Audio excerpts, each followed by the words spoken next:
یہ جان لیجئے شرط ہے، اذا فات الشرط فات المشروط، جب اگر شرط نہیں پایا جا رہا ہے تو شرط کے اوپر جو چیز منحصر ہے وہ چیز نہیں پائی جائے گی۔ مثال کے طور پہ نماز کے لیے وضو کا ہونا شرط ہے، اب اگر کوئی آدمی بے وضو نماز پڑھے تو کیا اس کی نماز قبول ہوگی؟ نہیں ہوگی۔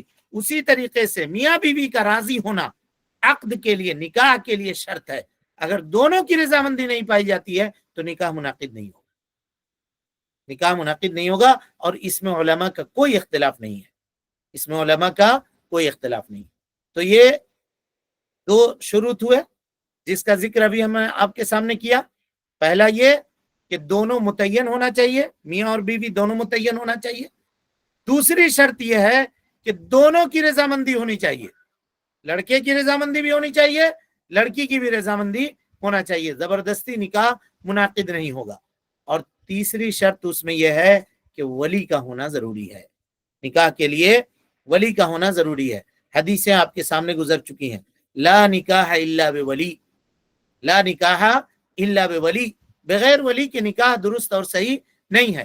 اب اگر خاتون نے اگر اپنا نکاح خود سے کر لیا، یا کسی خاتون نے کسی خاتون کا نکاح کروا دیا، چاہے اس کی بیٹی ہی کیوں نہ ہو، ماں اگر اپنی بیٹی کا نکاح کروا دیتی ہے، یا بہن اپنی بہن کا اگر نکاح کروا دیتی ہے، تو ایسی صورت میں یہ سارے کے سارے نکاح جمہور علماء کے نزدیک باطل ہے، جمہور علماء کے نزدیک۔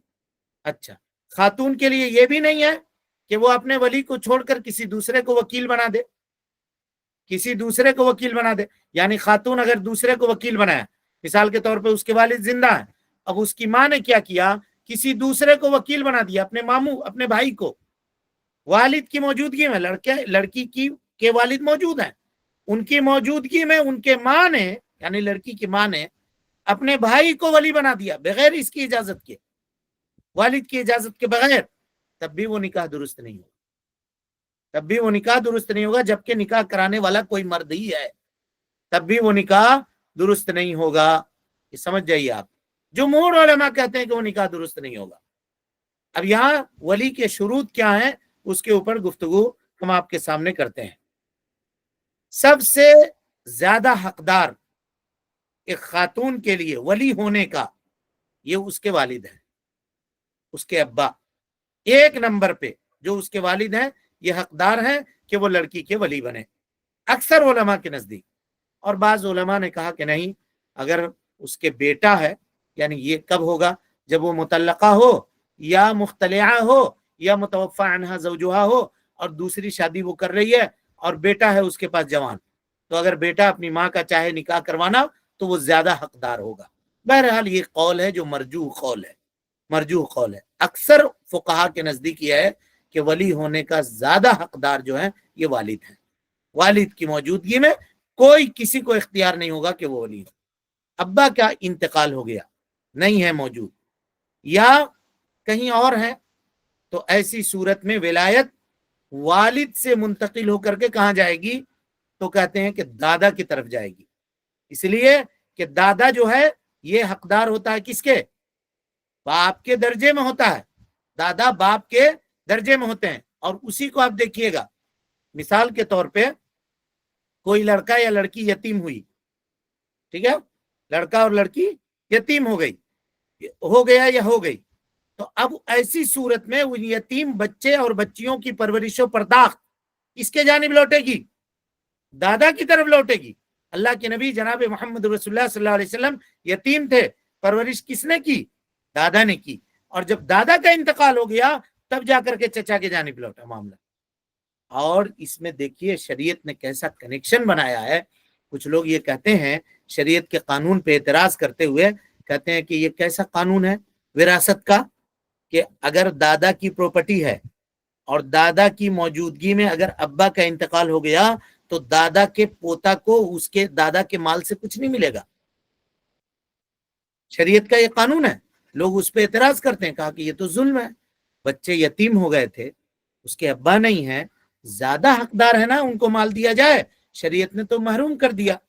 شریعت نے محروم نہیں کیا، وہ دادا کے دیکھ ریکھ میں آئے، اور دادا کو شریعت نے یہ واجب کیا ہے کہ اپنے یتیم بچوں کے اوپر وصیت لکھے وہ، اور اس کے باپ کی موجودگی میں جتنا مال اس کو ملتا اس سے زیادہ مال، 1/3 مال اپنے پورے مال کا 3 حصہ کر کے 1 حصہ اگر دادا ان یتیم بچوں کے نام لکھنا چاہتا ہے، بچے بچیوں کے نام، تو لکھ سکتا ہے۔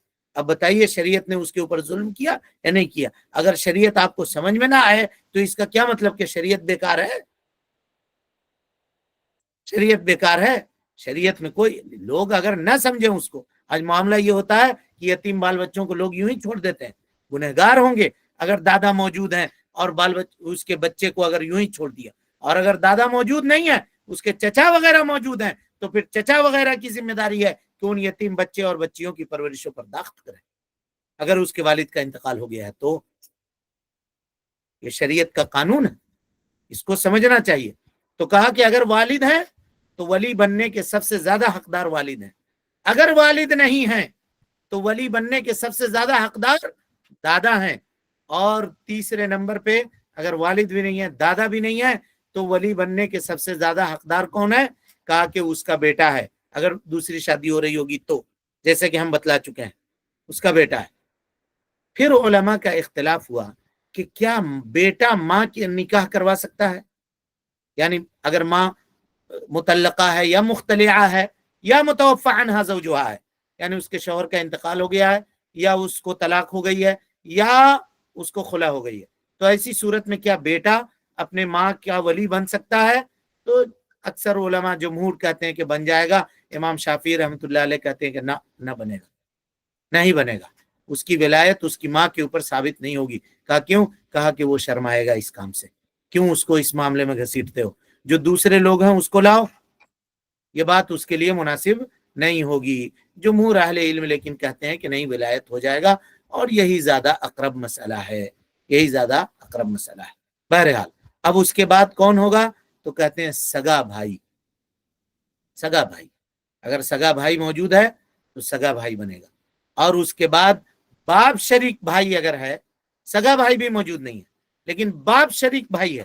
باپ شریک بھائی مطلب والد ایک ہے، ماں دو ہیں، اور بھائی ہے اگر اس میں، اس کو کہتے ہیں باپ شریک بھائی، اخ لاب عربی زبان میں اس کو کہتے ہیں، یعنی باپ کے جانب سے قریب ہونے والا بھائی، اگر وہ ہے تو پھر وہ بنے گا۔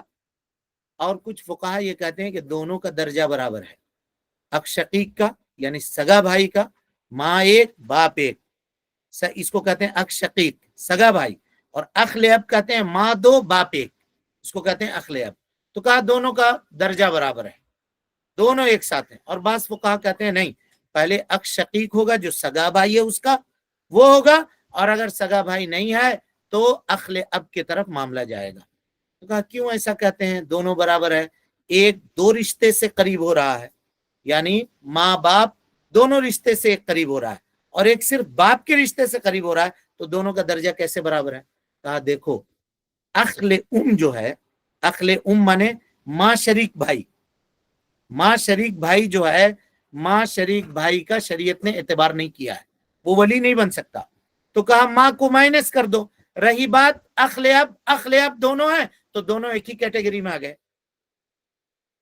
دونوں ایک ہی کیٹیگری میں آ گئے۔ بہرحال یہ فقہا کا اختلافی مسئلہ ہے، ہم صرف آپ کو علمام کراتے چل رہے ہیں کہ کس طرح سے دیکھیے آپ اپنے دین کی خوبصورتی کو سمجھنے کی کوشش کیجیے۔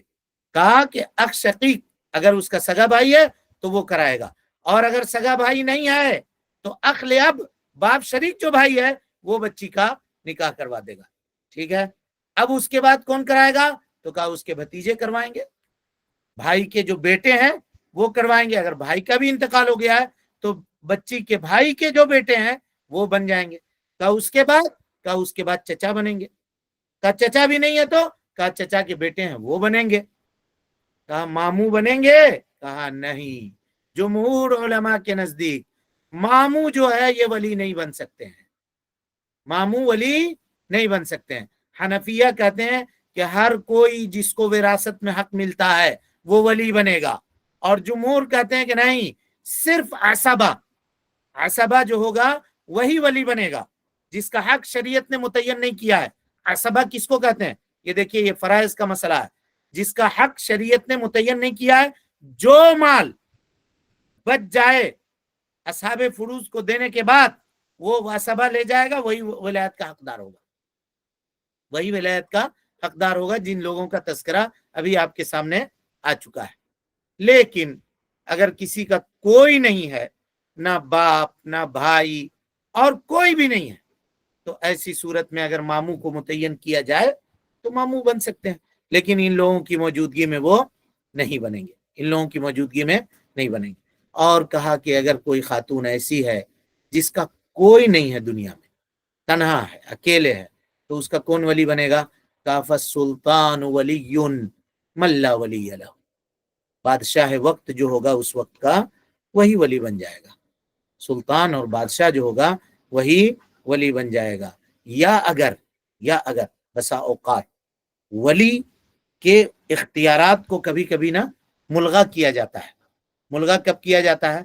کہ کوئی ولی ایسا ہے جو اپنے ولایت کے اوپر، یعنی بچی کے اوپر ظلم کر رہا ہے یا اور کوئی معاملہ ہے، تو ایسی صورت میں اگر بادشاہ نے یا حاکم وقت نے یا قاضی نے اس کے ولایت کو منسوخ کر دیا، کہا کہ نہیں، لڑکی کے اوپر تمہارا کوئی اختیار نہیں چلے گا، تو اب ایسی صورت میں لڑکی کا کون اختیار ہوگا؟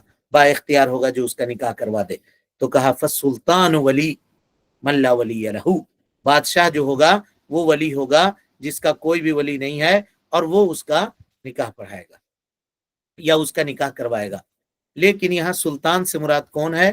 سلطان سے مراد جو بادشاہ ہے، رئیس ہے ملک کا، شہر کا، وہ ہوگا، اور نہیں تو پھر قاضی ہوگا، یا قاضی بھی وہاں موجود نہیں ہے تو شہر کے جو بڑے لوگ ہیں وہ ہوں گے، جو وہاں کے بڑے مفتی ہیں، بڑے امام ہیں، وہ ہوں گے، یا قاضی اگر ہیں، عدالت کورٹ کسی کو متعین کر دیتی ہے کہ فلاں ولی بن کر کے اس کا نکاح کر دے، تو وہ لوگ ہوں گے۔ اور اگر کوئی ایسے جگہ پر یا کسی ایسے ملک میں لوگ رہ رہے ہیں جہاں مسلمان اقلیت میں ہیں اور ان کا کوئی اس طرح کا معاملہ نہیں ہے، تو ایسی صورت میں فقہا نے یہ کہا کہ امام مسجد کے پاس جا کر کے وہ معاملے کو پیش کریں گے، امام مسجد ان کے معاملے کو دیکھیں گے اور وہاں پہ ان کا عقد کیا جائے گا۔ اگر کہیں پر کچھ بھی موجود نہیں ہو تو، کچھ بھی موجود نہیں ہو تو، اور اس کے بعد اگر کوئی مسلمان ہے یا اسلام اس نے قبول کیا ہے، تو جس کے ہاتھ پہ اسلام کی نعمت اسے حاصل ہوئی ہے تو وہ اس کا ولی ہو جائے گا، اس خاتون کا۔ یا اگر نہیں کسی خاتون کے ہاتھ پہ اس نے اسلام قبول کیا ہے، تو ایسی صورت میں وہ جس کو بنانا چاہے، گاؤں کے، سماج کے اچھے آدمی کو، اس کو وہ اپنا ولی بنا سکتی ہے، اس میں کوئی حرج کی بات نہیں ہے۔ ولایت کی جو ترتیب آپ کے سامنے ذکر کی گئی ہے، یہ یاد رکھیے گا، ولایت کے اس ترتیب کو ترک کر کے ولی اقرب کی موجودگی میں ولی ابعد یعنی دور والا ولی اگر نکاح کروا دیتا ہے تو جمہور علماء یہ کہتے ہیں کہ نکاح درست نہیں ہوگا، نکاح درست نہیں ہوگا۔ والد کی موجودگی میں اگر بھائی کھڑا ہو کر کے شادی کروا دے، نکاح نہیں درست ہوگا، یا والد کی موجودگی میں دادا نکاح کروا دیں تو درست نہیں ہوگا۔ اقرب جو ہے وہ، ورنہ اس کی اجازت ہونی ضروری ہے، اس کی اجازت ہونی ضروری ہے، بغیر اس کی اجازت کے وہ نکاح نہیں ہوگا۔ اچھی بات ہے۔ کبھی ایسا ہوتا ہے کہ ابعد نے نکاح کروا دیا، یعنی مسئلے کو سمجھیے، صورت مسئلہ کو سمجھیے، تب بات واضح ہوگی۔ بھائی نے نکاح کروا دیا والد کی موجودگی میں، والد کو معلوم نہیں، نکاح ہو گیا۔ اب اس کے بعد والد نے اجازت دے دی، کہا چلو ٹھیک ہے، کروا دیا، کوئی حرج کی بات نہیں ہے۔ کیا یہ نکاح صحیح ہوگا یا نہیں ہوگا؟ ہاں، سمجھے صورت مسئلہ کہ نہیں سمجھے؟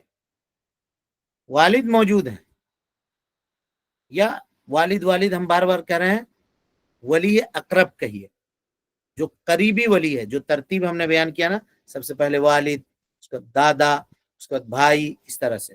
تو والد اگر نہیں ہے موجود تو دادا کی طرف آئے گا، دادا نہیں ہے موجود تو بھائی کی طرف آئے گا، یہ بات ہوئی۔ والد موجود ہیں یا دادا موجود ہیں، بھائی نے نکاح کروا دیا، نکاح ہو گیا، ان لوگوں کو معلوم نہیں ہے، دونوں کو، نہ باپ کو معلوم ہے اور نہ دادا کو معلوم ہے، باپ کی موجودگی میں دادا کو بھی نہیں پتا ہے، اور اگر باپ موجود ہے تو دادا کا کوئی کام نہیں ہے، کوئی اختیار نہیں ہے، پتہ نہیں ہے، نکاح ہو گیا۔ اور اس کے بعد دونوں آئے، پہنچے کہ ہم لوگوں نے نکاح کر دیا. ارے کون نکاح کروایا؟ بھائی نکاح کروا دیا. اچھا بھائی کروا دیا، چلو ٹھیک ہے. جب اس نے کروا دیا ہے تو کیا یہ اجازت دینا نکاح درست ہوگا یا نہیں ہوگا؟ اہل علم کے نزدیک اختلاف ہے. شافعیہ اور حنابلہ کہتے ہیں نکاح صحیح نہیں ہوگا اور نکاح منعقد ہی نہیں ہوگا، اور اس نکاح کو مانیں گے کہ یہ بغیر ولی کے منعقد ہوا، بغیر ولی کے منعقد ہوا. کیوں؟ اس لیے کہ ولی اقرب کی موجودگی میں ولی ابعد کالعدم ہے، اس کا ہونا نہ ہونا وہ پاورلیس ہے، پاورلیس ہے. اور جب پاورلیس ہے تو اس کا نکاح ہوا ہی نہیں. اور امام احمد ابن حنبل رحمت اللہ علیہ ایک روایت میں کہتے ہیں کہ نکاح ہو جائے گا اگر وہ اجازت دے دیا ہے تو، لیکن یہ مرجوح قول ہے، یہ صحیح نہیں ہے. تب کیا کرنا پڑے گا؟ اب اس نے اجازت دے دی ہے تو اب یہ دونوں تجدید نکاح کریں گے، پھر سے نکاح کریں گے، پھر سے نکاح کریں گے، تب جا کر کے یہ نکاح ان دونوں کا منعقد ہوگا. بصورت دیگر یہ نکاح منعقد نہیں ہوگا. سمجھ گئے؟ بصورت دیگر نکاح منعقد نہیں ہوگا. اس کے بعد آئیے ولایت کے لیے کیا شرط ہے؟ ولایت کے لیے کچھ شروط ہیں، ولی بننے کے لیے کچھ شروط ہیں. ہاں ضرور شرط ہے. سب سے پہلا شرط جو ہے ولی بننے کے لیے وہ ہے عقل کا ہونا. جو ولی بن رہا ہے نا وہ عقل مند ہونا چاہیے. پاگل اگر ہے، مجنون ہے یا معتوہ ہے، عقل جس کی کمزور ہے، جس کو کہتے ہیں آپ، اگر وہ ہے تو وہ ولی نہیں بن سکتے. اسی طرح سے آزاد ہونا اس کے لیے شرط ہے، غلام نہیں ہو. اسی طرح سے اگر خاتون مسلمہ ہے تو اس کے ولی مسلمان ہی ہو سکتے ہیں، کوئی دوسرا نہیں ہو سکتا. اور اسلام کا ہونا یہ شرط ہے. یہ مسئلہ کب پیش آئے گا؟ یہ مسئلہ اس وقت پیش آئے گا مثال کے طور پہ کوئی خاتون مسلمان ہوئی، اب اس کے ابا کافر ہیں، تو ایسی صورت میں کیا وہ ولی بن سکتے ہیں اس کے یا نہیں بنیں گے؟ یہاں پہ یہ مسئلہ پیش آئے گا کہ کسی بھی مسلمہ کے اوپر، خاتون کے اوپر کافر کی ولایت نہیں چلے گی. اسی طریقے سے مرد کا ہونا شرط ہے. خاتون کبھی بھی ولی نہیں بنے گی چاہے وہ رشتے میں کسی بھی شکل کے رشتے میں ہو، چاہے ماں ہو، پھوپھی ہو، خالہ ہو، نانی ہو، کوئی بھی شکل ہو، بہن ہو، بڑی بہن ہو، چھوٹی بہن ہو، کچھ بھی ہو، اس کا اعتبار نہیں ہے. اس کے لیے مذکر کا ہونا شرط ہے. اسی طرح